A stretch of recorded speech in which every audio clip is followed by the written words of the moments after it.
जय हिंद दोस्तों, स्वागत है आप सभी का विजडम एजुकेशन पे। आज 16 दिसंबर 2021 है। दैनिक जागरण के राष्ट्रीय संस्करण का कंप्लीट न्यूज़ एनालिसिस करेंगे जो यूपीएससी, स्टेट पीसीएस या किसी भी वनडे एग्जाम के प्रीलिम्स, मेंस और इंटरव्यू तीनों ही पर्सपेक्टिव से इंपॉर्टेंट होगा। तो आगे बढ़ने से पहले हमारे चैनल पे नए हैं तो सब्सक्राइब कर दें, अपने दोस्तों के साथ, कलीग के साथ शेयर कर दें। कोई क्वेश्चन पूछना चाहते हैं, कोई सुझाव देना चाहते हैं, कमेंट सेक्शन में दे सकते हैं और वीडियो को लाइक कर दें।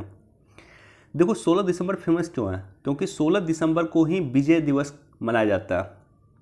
16 दिसंबर 1971 वह दिन है जिस दिन भारत ने बांग्लादेश पे फतह हासिल किया था और इसलिए 16 दिसंबर को हम विजय दिवस के रूप में मनाते हैं। 16 दिसंबर को ही एक तरह से बांग्लादेश की स्थापना हुई थी। 16 दिसंबर 1971 काफ़ी इम्पॉर्टेंट दिन है यह भारत के इतिहास में और साथ ही साथ बांग्लादेश के इतिहास में भी काफ़ी इम्पॉर्टेंट दिन है।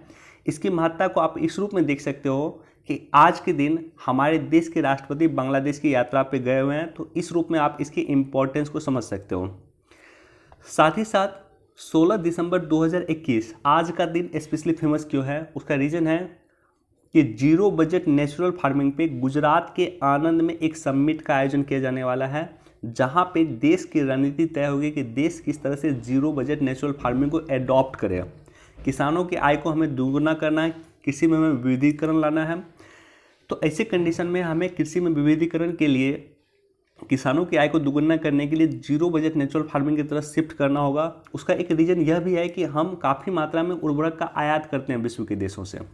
तो अगर हम जीरो बजट नेचुरल फार्मिंग की तरफ शिफ्ट कर जाएंगे तो हमें उर्वरक का आयात विश्व के देशों से कम करना होगा और साथ ही साथ हमें हमारी जो भूमि है, हमारी जो लैंड है, उसकी फर्टिलिटी काफ़ी इंप्रूव होगी। इसको लेकर के हमारे नीति आयोग के उपाध्यक्ष का एक एडिटोरियल आज दिया हुआ है, उसे हम लोग देखेंगे वहाँ पे।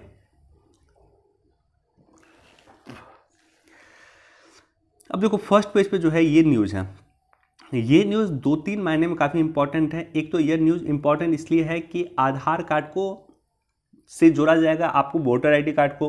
जो फर्जी वोटर है, फर्जी वोटर की पहचान हो पाएगी या फर्जी वोट नहीं हो पाएगा अगर हम आधार कार्ड से जोड़ देते हैं पहचान पत्र को, मतदाता पहचान पत्र को। तो ये इलेक्शन रिफॉर्म्स के लिए काफ़ी इंपॉर्टेंट है देश के लिए। साथ ही ये न्यूज़ अगर आप देखोगे तो देश के कई राज्य हैं जो भारत सरकार से डिमांड कर रहे हैं कि हमें आप ओबीसी की जो जनगणना है या हमारे राज्य की जो पिछड़े जाति है उसकी जनगणना का रिपोर्ट हमें दीजिए।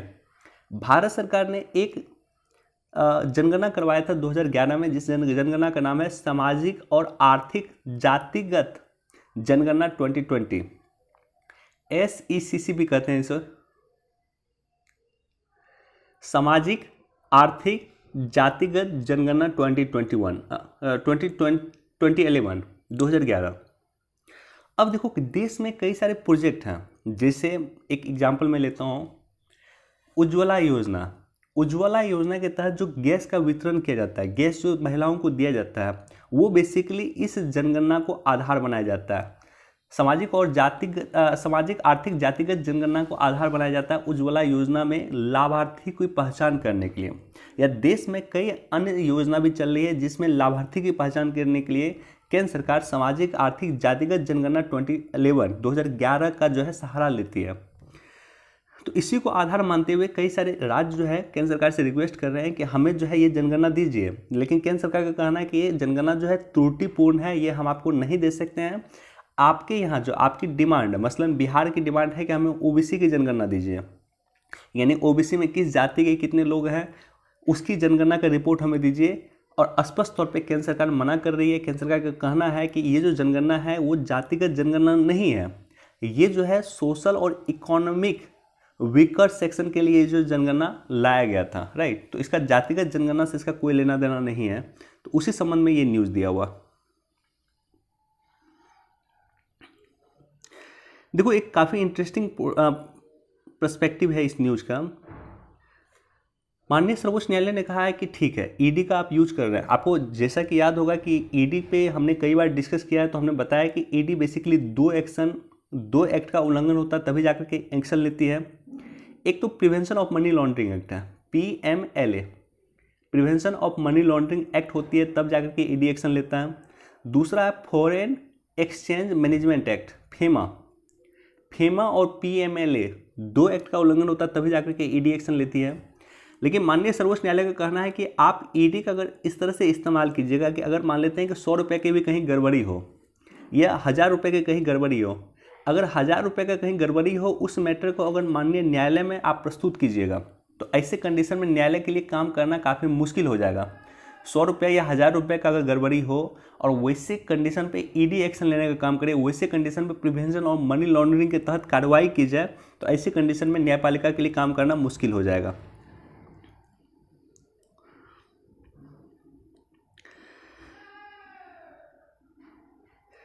देखो, हमारे देश के पहले CDS general Bipin Rawat sir नहीं रहे। एक बार फिर से मैं अपनी तरफ से और विजडम एजुकेशन परिवार की तरफ से उन्हें श्रद्धांजलि अर्पित करता हूं। साथ ही साथ वो जो हेलीकॉप्टर दुर्घटना हुई थी उसमें एकमात्र व्यक्ति बच गए थे, ग्रुप कैप्टन वरुण, और कल इनकी भी डेथ हो गई है।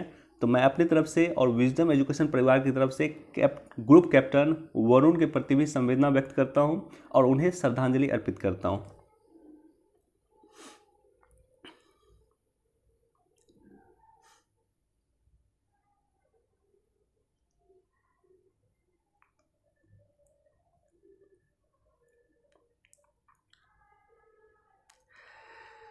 अगेन काफ़ी इंपॉर्टेंट न्यूज़ है। प्रधानमंत्री कृषि सिंचाई योजना के विस्तार को मंजूरी 22 लाख किसानों को फायदा। देखो, 2016 में एक समिति गठित किया गया था, अशोक दलवाई समिति। 2016 में एक समिति गठित किया गया था जिसका नाम था अशोक दलवाई समिति।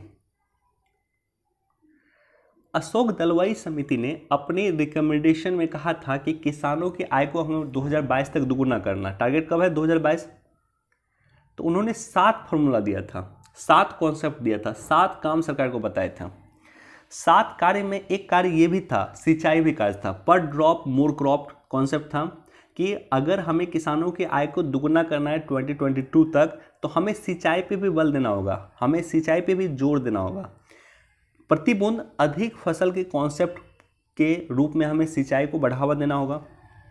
अब देखो, उसी का ये पर्सपेक्टिव देख रहे हो कि सिंचाई योजना जो चल रही थी, प्रधानमंत्री कृषि सिंचाई योजना, इसका विस्तार करके 2025-26 तक इसे कर दिया गया। तो वन डे एग्जाम में डायरेक्टली क्वेश्चन पूछा जा सकता है, प्रधानमंत्री कृषि सिंचाई योजना का विस्तार कब तक के लिए कर दिया गया है? तो 2025-26 तक के लिए प्रधानमंत्री कृषि योजना का विस्तार कर दिया गया। देखो, आप सभी लोग पेपर जरूर पढ़ें। मैं डिस्कस यहाँ पे भले ही करता हूँ लेकिन मैं चाहता हूँ कि आप लोग पेपर पढ़ें। पेपर का पीडीएफ जो है हमारे टेलीग्राम चैनल पे मिल जाएगा। जो न्यूज़ इंपॉर्टेंट होता है उसको इस तरह से टिक करके मैं प्रोवाइड करता हूँ, तो उसे पढ़ लें। हमारे देश में जो है परमाणु ऊर्जा पे लगातार काम हो रहा है और परमाणु ऊर्जा की क्षमता जो है 4780 मेगावाट था, उसे बढ़ के 6780 मेगावाट कर दिया गया। अगर आपसे पूछा जाएगा तो ये डाटा याद रख लेना। ये डाटा कई जगह मैंने देखा है कि क्वेश्चन पूछता है और मेंस पर्सपेक्टिव से लिखने में भी ये काम देता है। हमारी जो टोटल ऊर्जा है उस टोटल ऊर्जा में 3% का योगदान हमारी है परमाणु ऊर्जा का, राइट। हमारी टोटल ऊर्जा में 3% का योगदान है परमाणु ऊर्जा का। अच्छा, ये भी मैं काफ़ी अच्छा इनिशिएटिव देख रहा हूँ और मैं पहली बार ऐसे इनिशिएटिव देख रहा हूँ कि सरकार सड़क बनाने के लिए अब लोगों से पैसा लेगी। सरकार का कहना है कि हम आपको ब्याज देंगे, 6% का ब्याज सरकार देगी लोगों को और लोग पैसा इन्वेस्ट करेंगे, सरकार उससे सड़क बनाएंगी और सड़क बनाने के बाद मुझे लगता है कि टोल टैक्स के माध्यम से पैसा वसूल करके लोगों को पैसा रिटर्न करेंगे। तो ये काफ़ी नया कॉन्सेप्ट है और काफ़ी अच्छा कॉन्सेप्ट मुझे दिख रहा है। हमारे देश के सड़क निर्माण मंत्री नितिन गडकरी जी का स्टेटमेंट है, इसे जरूर आप लोग एक बार देख लें।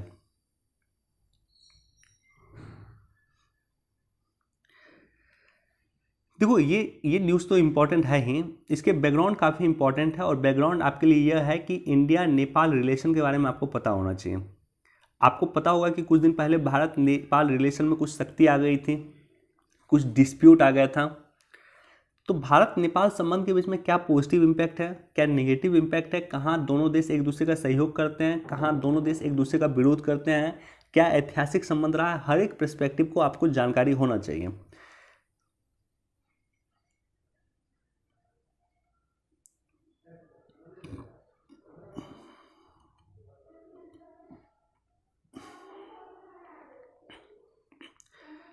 दुर्गा पूजा को यूनेस्को की हेरिटेज सूची में शामिल किया गया, पीएम बोले गर्व की बात। जिस तरह से पूरे भारत में फेमस है वेस्ट बंगाल का दुर्गा पूजा, उसको लेकर के वेस्ट बंगाल के दुर्गा पूजा को यूनेस्को की हेरिटेज सूची में शामिल किया गया है और इसको लेकर के पीएम ने भी स्टेटमेंट जारी किया। अब देखो यूनेस्को की हेरिटेज सूची में कौन कौन सा इवेंट इंडिया का शामिल हुआ। मसलन योगा को यूनेस्को की हेरिटेज सूची में शामिल किया जा चुका है। इसी तरह से आपको देखोगे कुंभ मेला को यूनेस्को की हेरिटेज सूची में शामिल किया जा चुका है। आपके पास एक पर्टिकुलरली अगर आप बुक पढ़ोगे, आई थिंक नितिन सिंघानिया के बुक में दिया हुआ आर्ट एंड कल्चर का जो बुक है या कोई भी बुक पढ़ो, आपको बेसिकली ये जानकारी होना चाहिए कि यूनेस्को की हेरिटेज सूची में किस किस चीज़ों को शामिल किया गया, कौन कौन से इवेंट को भारत में शामिल किया गया है यूनेस्को की हेरिटेज सूची में। तो आपके पास एक नोट भी होना चाहिए यूनेस्को की कल्चरल हेरिटेज सूची में किस किस चीज़ को शामिल किया गया। और रिसेंटली आप इसको जरूर ऐड कर लें कि दुर्गा पूजा को यूनेस्को की हेरिटेज सूची में शामिल किया गया।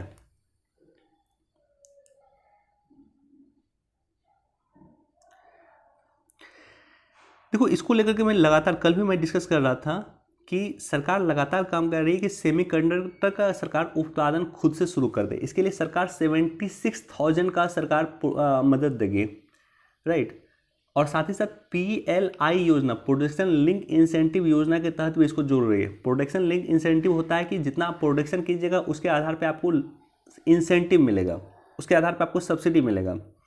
76 करोड़ रुपया सरकार इन्वेस्टमेंट कर रही है। इसका आवश्यकता क्यों है सेमीकंडक्टर का? अब देखो सेमीकंडक्टर की आवश्यकता इसलिए है कि जितना भी हम इलेक्ट्रिक व्हीकल यूज करते हैं, इलेक्ट्रिक व्हीकल में जो है सेमीकंडक्टर यूज होता है। सोलर प्लेट यूज करते हैं उसमें सेमीकंडक्टर यूज होता है। मोबाइल यूज करते हैं उसमें भी पर्टिकुलरली सेमीकंडक्टर यूज होता है। तो देश में कई जगह सेमीकंडक्टर यूज होता है। तो सेमीकंडक्टर और लिथियम आयन बैटरी, कल भी हमने डिस्कस किया था, लिथियम आयन बैटरी के लिए भारत सरकार ऑस्ट्रेलिया से बातचीत कर रही है। ऑस्ट्रेलिया के खाद्यान्न को भारत सरकार, जो वहाँ का माइंस होगा उसको इंडिया गवर्नमेंट परचेज कर लेंगे, पूरे माइन को ही परचेज कर लेगी, ताकि हमारे देश में लिथियम आयन बैटरी पे भी काम हो रहे हैं। तो लिथियम आयन बैटरी और सेमीकंडक्टर दोनों ही आवश्यक हैं और दोनों ज़रूरी है ताकि हम अपने देश में इलेक्ट्रिक वाहन को प्रोत्साहन दे सके, ताकि जो हम विदेश से पेट्रोलियम पदार्थ खरीदते हैं, तो विदेश से जो है पेट्रोलियम पदार्थ खरीदते हैं उसके कारण हमारे देश की काफ़ी सारी विदेशी मुद्रा अन्य देश में चलता है। मसलन हम सऊदी अरब से परचेज करते हैं, हम इराक से परचेज करते हैं, हम अमेरिका से परचेज करते हैं तेल, तो हमारी जो फॉरेक्स रिजर्व है इन देशों में चला जाता है। हम जो डॉलर जमा करके रखे हैं इन देशों में चला जाता है। तो ये कम करने के लिए आवश्यकता है कि इलेक्ट्रिक गाड़ी को प्रोत्साहन दिया जाए, और इलेक्ट्रिक गाड़ी को प्रोत्साहन देने के लिए आवश्यकता है कि लिथियम आयन बैटरी पे काम किया जाए, आवश्यकता है कि सेमीकंडक्टर पे काम किया जाए।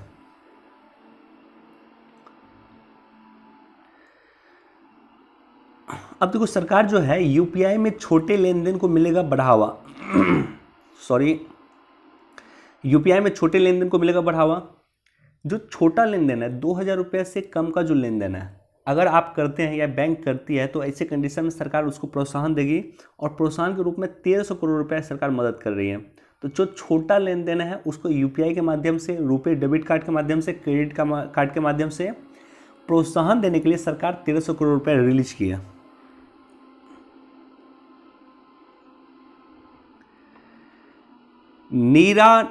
नीला नायर बनी फैशन हाउस स्नेल की सीईओ। वनडे एग्जाम अगर हम पूछा जा सकता है, यूपीएससी तो नहीं पूछेगा, स्टेट पीसीएस भी बहुत कम संभावना आपको ये पूछेगा। हालांकि पराग अग्रवाल जो ट्विटर के सीईओ बने थे वो पूछा जा सकता है आपसे, स्टेट पीसीएस तो पक्का पूछ सकता है कि पराग अग्रवाल किस कंपनी के सीईओ बने हैं, तो वो ट्विटर के सीईओ बने हैं पराग अग्रवाल।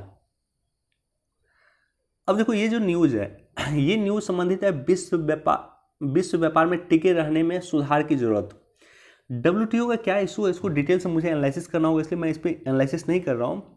लेकिन WTO का बहुत सारा मुद्दा है जो भारत लगातार WTO में गया हुआ। कई सारे देश के खिलाफ हम WTO में फाइट कर रहे हैं। मसलन अमेरिका के खिलाफ हम WTO में फाइट कर रहे हैं कृषि सब्सिडी को लेकर के। हम जो अपने किसानों को कृषि सब्सिडी देते हैं, गन्ना किसानों को भी हम कृषि सब्सिडी देते हैं, उसको लेकर के भारत और अमेरिका दोनों एक दूसरे के खिलाफ गया है WTO। अब सोच कर देखो आपको कितना हैरानी होगी कि अमेरिका हमारा अभी क्लोजेस्ट एलाय है, बावजूद इसके हम दोनों एक दूसरे के खिलाफ WTO गए हुए हैं किसी सब्सिडी के मुद्दा को लेकर के। और एक अन्य मुद्दा है जो है सोलर प्लेट विवाद। सोलर प्लेट विवाद को भी लेकर के इंडिया और अमेरिका दोनों गया है WTO। तो इस पर मुझे अलग से डिस्कस करना होगा, इसलिए मैं इस पर डिस्कस नहीं कर रहा हूँ। बाकी आप लोग WTO के बारे में पढ़ना, WTO का जो बेसिक कुछ सबमिट है उस पर मैं अलग से सेपरेट वीडियो बना करके डिस्कस कर दूंगा। लेकिन ये विवाद काफ़ी इंपॉर्टेंट है और ये काफ़ी पुराना विवाद है, इसलिए इसको लेकर के कई बार क्वेश्चन पूछे जाते हैं। यूपीएससी में, स्टेट PCS में, हर जगह क्वेश्चन देखोगे, मेंस में क्वेश्चन और PT में भी क्वेश्चन पूछे जाते हैं। WTO का जो कुछ सबमिट है वो काफ़ी इंपॉर्टेंट सबमिट है, मसलन बाली सबमिट जो हुआ था वो काफ़ी इंपॉर्टेंट है।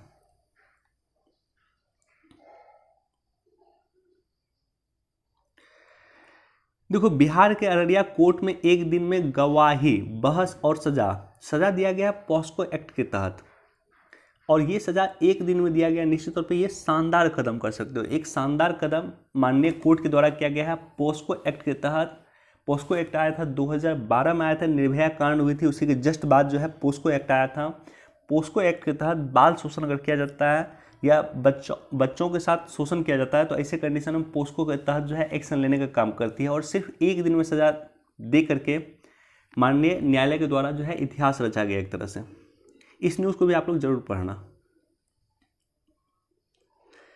IIT कानपुर का कमाल, गंगा में तैरता CNG स्टेशन। तो IIT कानपुर ने गंगा में तैरता हुआ CNG स्टेशन बनाया जो वाराणसी में स्थित है।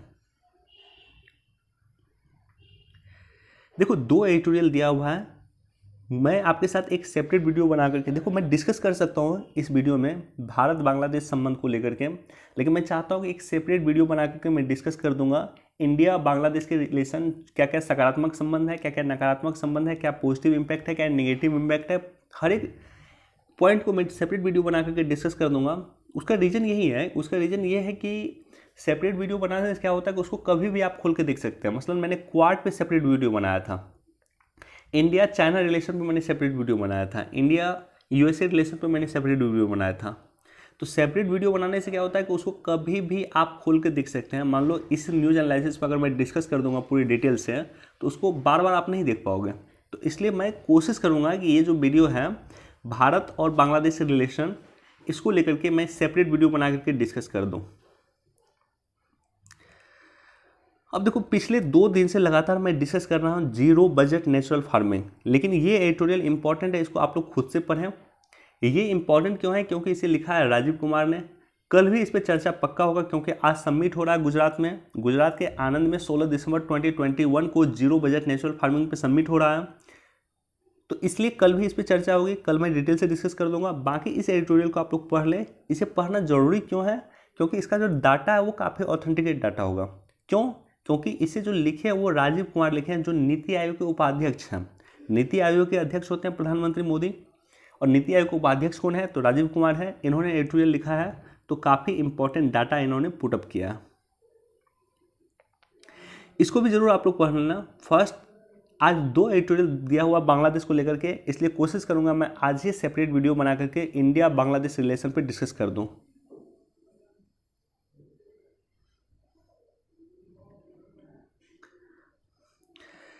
कछुओं के अंडा दान के लिए DRDO ने बंद किया लाइट। DRDO ने अपना लाइट बंद किया है।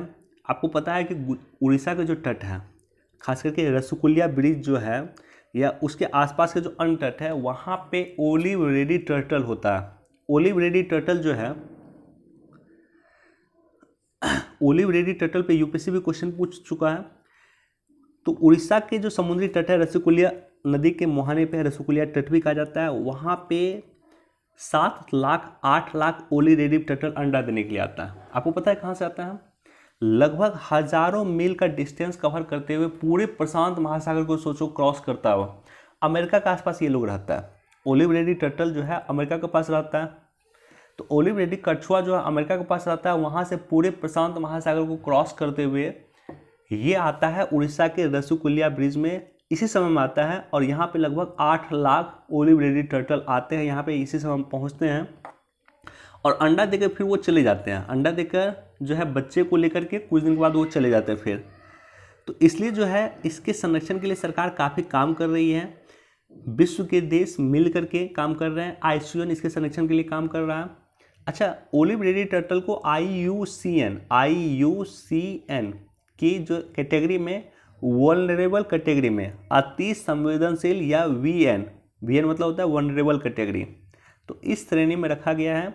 हजारों किलोमीटर की यात्रा करके उड़ीसा के गंगजम तट या रसुकुलिया नदी के तट पे पहुंचते हैं, यहाँ पे अंडा देते हैं और फिर वापस जो है अपने मार्ग से बच्चों के साथ वो रिटर्न हो जाते हैं।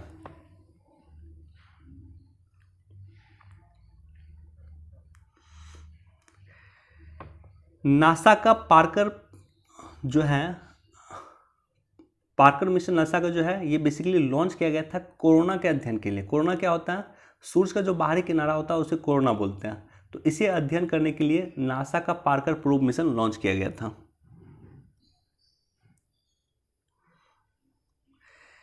देखो, भाषा की उपेक्षा के कारण बनवा दिया बांग्लादेश। अगर आप देखो बांग्लादेश का कॉन्सेप्ट, तो बेसिकली जो पाकिस्तान के लोग हैं वो आपको उर्दू बोलते हैं या पंजाबी बोलते हैं। बांग्लादेश के जो लोग हैं वो बेसिकली बोलते हैं क्या? तो वो बोलते हैं आपको बंगाली बोलते हैं। तो भाषा की उपेक्षा किया गया था। पाकिस्तान जब बनी थी तो पूर्वी पाकिस्तान जो है, जो वर्तमान में बांग्लादेश है, उसे पूर्वी पाकिस्तान कहा जाता था और वहाँ पे भाषा की अपेक्षा की गई थी। बंगाली लोगों को हीन भावना से देखा जाता था, बंगाली भाषा को हीन भावना से देखा जाता था। इसलिए जो है बांग्लादेश का निर्माण भी हुआ, बांग्लादेश का मूवमेंट भी हुआ। और उसका एक बहुत बड़ा पर्सपेक्टिव यह भी है कि शेख मुजीबुर रहमान जो है पाकिस्तान का चुनाव जीत गए थे। तो टेक्निकल तौर पे शेख मुजीबुर रहमान को पाकिस्तान का राष्ट्रपति होना चाहिए था या पाकिस्तान का प्रधानमंत्री होना चाहिए था, लेकिन पाकिस्तान ने जो है, यानी पश्चिमी पाकिस्तान जो है, वो शेख मुजीबुर रहमान को पाकिस्तान के प्रधानमंत्री मानने से इनकार कर दिया। देखो, थोड़ा सा मैं डिस्कस कर देता हूँ। ये मान लो ये पश्चिमी पाकिस्तान है, जो वर्तमान का आज का पाकिस्तान आप देख रहे हो, और ये बीच में भारत है, और ये पूर्वी पाकिस्तान है जो आज का बांग्लादेश है। तो दोनों ही पाकिस्तान का पार्ट है, ये भी। पश्चिमी पाकिस्तान यानी आज का पाकिस्तान और आज का बांग्लादेश दोनों पाकिस्तान का पार्ट था। शेख मुजीबुर रहमान यहाँ से थे, जिसे अभी बांग्लादेश का राष्ट्रीय पिता भी कहा जाता है। जिस तरह से भारत के राष्ट्रीय पिता गांधी जी हैं, उसी तरह से शेख मुजीबुर रहमान यहाँ के राष्ट्रीय पिता थे। अब देखो, ये जो है दोनों जगह चुनाव हुआ और दोनों जगह चुनाव मिलकर जो है मेजोरिटी में आ गए थे शेख मुजीबुर रहमान। तो टेक्निकली इन्हें प्रधानमंत्री बना दिया जाना चाहिए था, पूरे पाकिस्तान का, यहाँ का भी और यहाँ का भी, लेकिन ऐसा नहीं किया था वहाँ तत्कालीन पाकिस्तान के द्वारा, इस पाकिस्तान के द्वारा या मिलिट्री के द्वारा इस तरह से नहीं किया गया। और ये कारण था कि पाकिस्तान का जो है खिलाफ एक आंदोलन शुरू हुआ था और कत्लेआम हुए थे। इनफैक्ट ऐसा कहा जाता है कि 10 लाख लोगों का जो है पाकिस्तान के, इस पश्चिमी पाकिस्तान के जो मिलिट्री ने यहाँ आकर के लगभग 10 लाख लोगों को कत्लेआम कर दिया था। देखो, मैं डिस्कस इसलिए कर रहा हूँ कि इस बार भी ईपीएफओ का एग्जाम हुआ है या कई अन्य एग्जाम हुआ है, एक क्वेश्चन पूछता है और वो क्वेश्चन पूछता है कि इंटरनेशनल मदर लैंग्वेज डे 21 फरवरी को मनाया जाता है। 21 फरवरी को इंटरनेशनल मदर लैंग्वेज डे मनाया जाता है। यूनाइटेड नेशन के द्वारा ये मनाया जाता है, यूनाइटेड नेशन की घोषणा के द्वारा ये मनाया जाता है। और ये किनके रिकमेंडेशन पे मनाया जाता है? तो ये बांग्लादेश के रिकमेंडेशन पे, बांग्लादेश के सुझाव पे संयुक्त राष्ट्र के द्वारा इंटरनेशनल मदर लैंग्वेज डे प्रत्येक वर्ष 21 फरवरी 2021 को या 21 फरवरी को प्रत्येक वर्ष मनाया जाता है।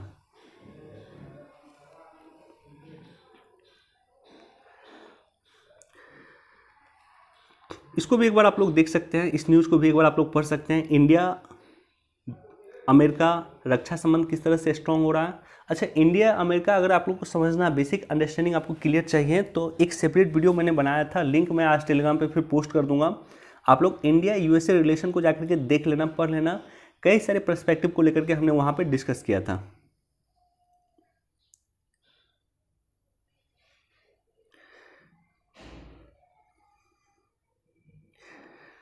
चलिए, आज हमारे पास इतना ही न्यूज़ था। वीडियो देखने के लिए आप सभी का धन्यवाद। इंडिया बांग्लादेश पे मैं सेपरेट वीडियो बना करके डिस्कस कर दूंगा और साथ ही साथ जो 2 एडिटोरियल हैं, दोनों इंपॉर्टेंट था आज का, इंडिया बांग्लादेश, उस पर सेपरेट वीडियो बना करके मैं डिस्कस कर दूंगा। और जीरो बजट नेचुरल फार्मिंग पे कल भी हमने डिस्कस किया था, परसों भी डिस्कस किया था। जीरो बजट नेचुरल फार्मिंग पे कल जो एडिटोरियल आएगा तो वहाँ मैं डिस्कस कर दूंगा डिटेल में, राइट। तो इतना ही न्यूज़ था। इस न्यूज़ को जरूर आप लोग, जो हमने डिस्कस किया आपके साथ, उसको जरूर आप लोग पढ़ लें। टेलीग्राम चैनल पे पीडीएफ मिल जाएगा, वहाँ से जाकर के इसको डाउनलोड करके पढ़ सकते हैं। और साथ ही साथ टेलीग्राम चैनल पे जो आपको पीडीएफ मिलेगा दैनिक जागरण के राष्ट्रीय संस्करण का, उस पीडीएफ को डाउनलोड करके अपने डिवाइस में रख लें, अपने मोबाइल में रख लें। 6 दिन या 7 दिन से अधिक का जो है दैनिक जागरण के राष्ट्रीय संस्करण में वहाँ पर रख नहीं सकता हूँ, क्योंकि कॉपीराइट का उल्लंघन हो सकता है, हमारे चैनल को स्ट्राइक लग सकता है। इसलिए आप लोग उसके डाउनलोड करके रख लें। 6 दिन का या 7 दिन का मैक्सिमम दैनिक जागरण के राष्ट्रीय संस्करण का जो PDF हमारे टेलीग्राम चैनल पे आपको मिल जाएगा। और साथ ही साथ टेलीग्राम चैनल का लिंक आपको मिल जाएगा हमारे कमेंट सेक्शन में। पहला जो कमेंट होगा वहाँ पे आपको लिंक मिल जाएगा, या हमारे जो है डिस्क्रिप्शन में लिंक मिल जाएगा, या सीधे आप टेलीग्राम पे जाओगे और विजडम एजुकेशन सर्च करोगे, हमारा चैनल आपको मिल जाएगा। चलिए, वीडियो देखने के लिए धन्यवाद। Thank you so much. Please do like, share and subscribe. Thank you so much.